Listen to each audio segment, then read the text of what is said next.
जम्मू कश्मीर के पुंछ जिले में नियंत्रण रेखा एलओसी के पास रहने वाले लोगों के लिए भारतीय सेना ने एक नई और आधुनिक व्यवस्था शुरू की है। अब एलओसी गेटों से आने जाने वाले स्थानीय नागरिकों की पहचान आधार आधारित डिजिटल सिस्टम के जरिए की जाएगी।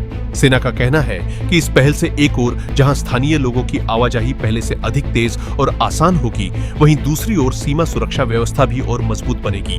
दरअसल एलओसी के पास कई ऐसे गांव मौजूद हैं जिनके खेत, चरागाह या अन्य जरूरी जमीनें सुरक्षा बाड़ यानी फेंसिंग के पार स्थित है। हालांकि ये इलाके भारतीय क्षेत्र में ही आते हैं, लेकिन सुरक्षा कारणों और कठिन भौगोलिक परिस्थितियों की वजह से कई स्थानों पर फेंसिंग वास्तविक एलओसी से कुछ दूरी अंदर भारतीय क्षेत्र में बनाई गई है। ऐसे में स्थानीय किसानों और ग्रामीणों को अपने खेतों तक पहुंचने के लिए सेना द्वारा नियंत्रित विशेष गेटों से होकर गुजरना पड़ता है। अब तक इस प्रक्रिया में पहचान सत्यापन और जांच में काफी समय लगता था। ग्रामीणों को गेट पर पहुंचकर अपनी पहचान बतानी पड़ती थी, जिसके बाद तय समय पर उन्हें खेतों या अन्य स्थानों तक जाने की अनुमति मिलती थी। काम पूरा होने के बाद उन्हें वापस उसी गेट से लौटना होता था।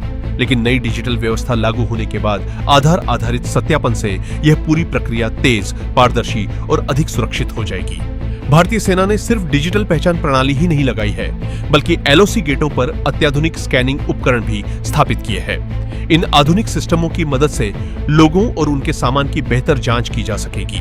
सुरक्षा एजेंसियों का मानना है कि इससे हथियार, विस्फोटक, नशीले पदार्थ और अन्य प्रतिबंधित सामानों की तस्करी रोकने में काफी मदद मिलेगी।